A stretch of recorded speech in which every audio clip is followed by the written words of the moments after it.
E aí, tá tudo bem com você? Eu sou o Wellington Calazans e nós vamos dar sequência aqui à série de entrevistas no especial sobre a crise político-institucional na Guiné-Bissau, aquele país irmão que fala a língua portuguesa também.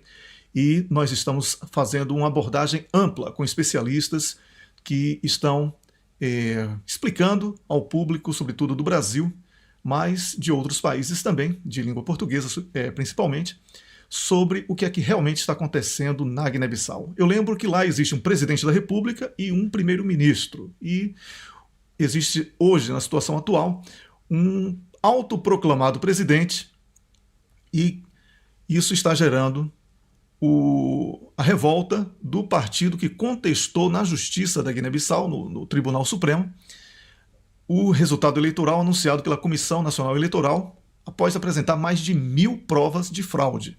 Então é uma situação extremamente delicada e o Dr. Muniro Conté vai explicar aqui para a gente. Eu começo perguntando sobre a postura do presidente da Assembleia Nacional Popular, Cipriano Cassamar, se ele perdeu a grande oportunidade de resolver parte dessa crise que está instaurada no país. Eu acho que esta é a segunda vez que Cipriano Cassamar perde a oportunidade de prestar um bom serviço ao partido, PAGC neste caso. Quando o ex-presidente José Mário Vaz abandonou o Palácio da República, nos termos da Constituição, competia, portanto, ao presidente da Assembleia Nacional Popular assumir as funções, portanto, de chefe de Estado, nos termos do artigo 161º da Constituição da República da Guiné-Bissau. Mas na altura, Cipriano Cassamar alegou razões de segurança, que não caiu bem em certos círculos do partido, porque na mesma altura o primeiro-ministro Aristides Gomes estava a ser vítima de muita pressão por parte das autoridades, mas manteve-se fiel à sua posição de não se demitir do cargo. Esta segunda vez, na sessão da Comissão Permanente, o Cipriano Cassamar podia simplesmente consubstanciar aquilo que todo mundo, portanto, que pretendia em relação ao posicionamento que ele assumiu face aos compromissos que ele assumiu face ao autoproclamado Presidente da República. Quer dizer, para tentar solucionar no Parlamento numa questão que é do Fórum da Constituição da República da Guiné-Bissau. A questão tem a ver com a iniciação do primeiro-ministro, ou a nomeação do primeiro-ministro e a formação do governo, está preceituado na Constituição da República da Guiné-Bissau. O artigo 68º da Constituição prevê que o primeiro-ministro e o governo, e o seu respectivo governo, demanam, portanto, do resultado das urnas.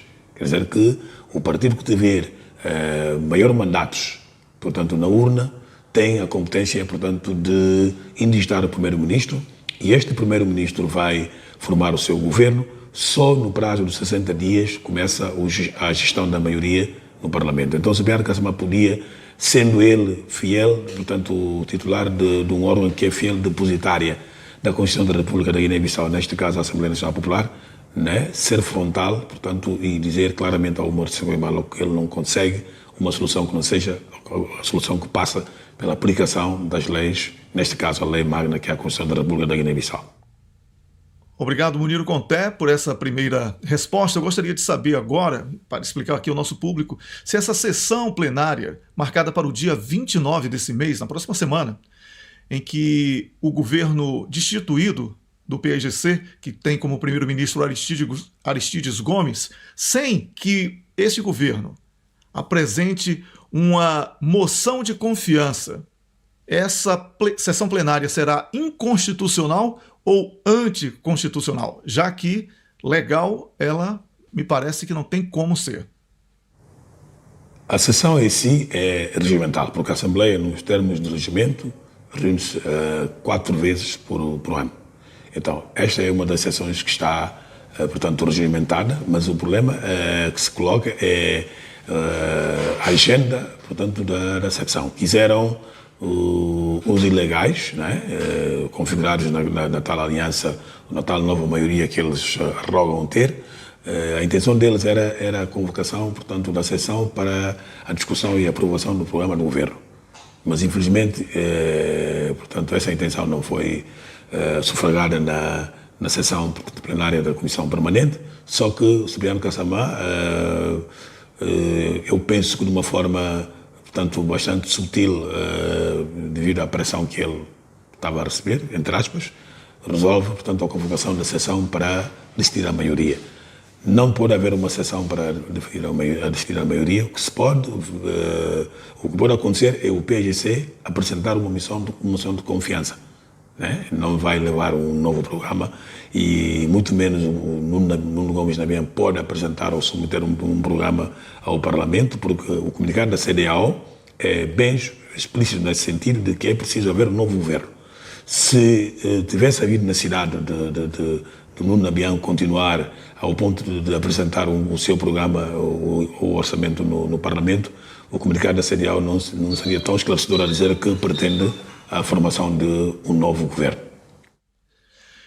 Estamos conversando com o jurista e jornalista Muniro Conté, que está falando sobre a crise político-institucional na Guiné-Bissau, aqui no especial do portal Disparada. Eu gostaria de saber, doutor Muniro, agora, caso no dia 22, agora, no início dessa semana, dia 22 de junho, se a CEDEAO não agir com rigor contra o descaso que o Sissoko Embaló, o autoproclamado presidente, está fazendo ao cumprimento de mais um prazo dado pela própria CEDEAO, se isso irá fazer com que seja promovida uma revolta popular na Guiné-Bissau, porque, como todos nós sabemos, o povo está já no limite da paciência diante desse impasse. É verdade que estamos num período excepcional, um período de emergência, derivado do estado de emergência decretado, mas isto não impede que haja mobilização para uma resposta, né, à CEDEAO por essa interferência, portanto, nos assuntos internos do país. Se a CEDEAO se interfere na Guiné-Bissau, tem que, portanto, interpretar a letra aquele espírito de subsidiariedade, né, no cumprimento daquilo que está no seu tratado sobre democracia e boa governação. Então, nesse caso, caberá ao PAGC, os partidos que estão na aliança, dar uma resposta usando meios e mecanismos, portanto, legais, prescritos na lei, fazendo, portanto, manifestações, né, respeitando, claro, aquilo que está decretado no estado, portanto, de emergência em relação ao uso de máscara facial e também algumas medidas preventivas. Obrigado, Muniro. Agora eu vou fazer mais uma pergunta. Eu gostaria de saber se o STJ julgar o contencioso eleitoral com um réu, que no caso é o autoproclamado presidente Sissoko Embaló, ocupando a cadeira de presidente da República, se isso aí não ficaria explícito a desvantagem na justiça em relação ao outro, a parte reclamante, no caso, que é o Domingos Simões Pereira e o PAIGC, e também não ficaria explícito que há uma proteção da CEDEAO, da comunidade internacional, para que seja, como se diz, instaurada uma ditadura com ares de legalidade dentro da Guiné-Bissau. Eu acho que a CEDEAO nem devia ter, portanto, redigido um comunicado a dizer a formação do novo governo. Se a CEDEAO pede ao PAGC o reconhecimento de uma Sissoko Embaló como Presidente da República, teria pura e simplesmente que redigir fazer uma redação onde seria perceptível, portanto, a reposição do governo constitucional, que resulta das eleições de 10 de março. Bom, mas mesmo assim a CEDEAO agora dá um prazo, portanto, para o cumprimento de uma recomendação saída da Cimeira dos Chefes de Estado, não foi cumprida.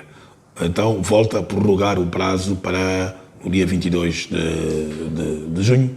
Se esse prazo, portanto, não for cumprido, então é porque a CEDEAO, como tem-se dito, tem cumplicidade com o Sissoko Embaló nessas arbitrariedades que ele tem feito, violando, portanto, a Constituição da República da Guiné-Bissau, querendo formar um governo que não resulta que não emana, portanto, da escolha do povo das urnas. Então, vamos esperar para ver. Esperemos que desta vez que o prazo seja peremptório, não podendo haver, portanto, a dilatação da data fixada para o cumprimento dessa recomendação.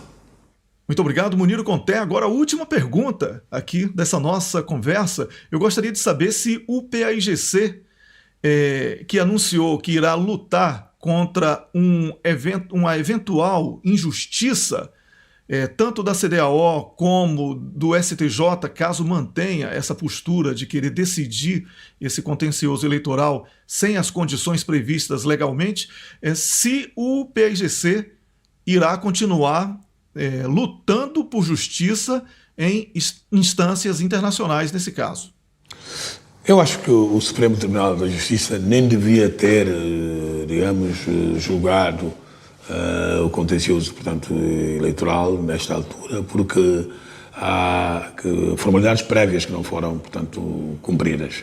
Né? Sabe-se que há 2 requerimentos que foram interpostos pelo PAIGC que deviam ser objeto de resposta ou contra-alegação, né? Passando pela notificação, portanto, das partes, né? Que não chegou a acontecer, e há alguns juízes em situação de impedimento. Né?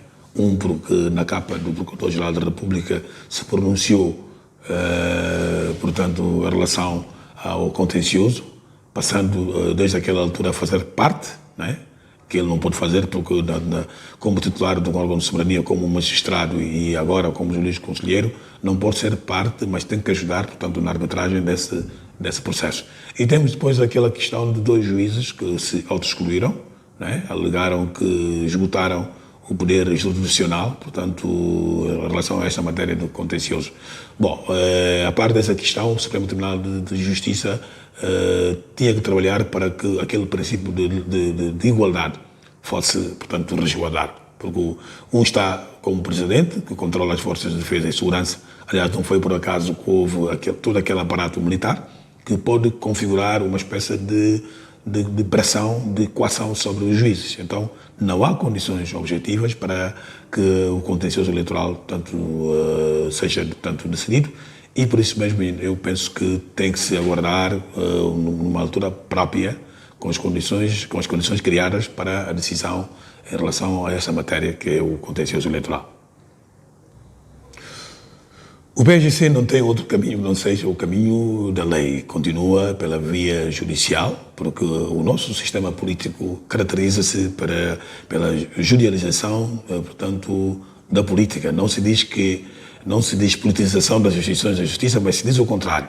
Então, nesse caso, o país tem que continuar a luta, portanto, política, tem que fazer apelo à ação política, ao trabalho militante, para que todos nós nos mobilizemos, né, para esta injustiça que está a tentar ser engendrada, sobretudo violando os instrumentos jurídicos disponíveis, portanto, na Guiné-Bissau. Então, usando os mecanismos legais, esgotando os mecanismos legais para tentar repor a legalidade e a justiça na Guiné-Bissau, o PAIGC irá se considerar como ter cumprido, portanto, a sua missão, e o resto competirá à comunidade internacional para aquele seu papel dos bons ofícios que tem feito até aqui e velar pelo cumprimento das recomendações que saíram da Cimeira da CDAO, né? E que diz claramente que é preciso,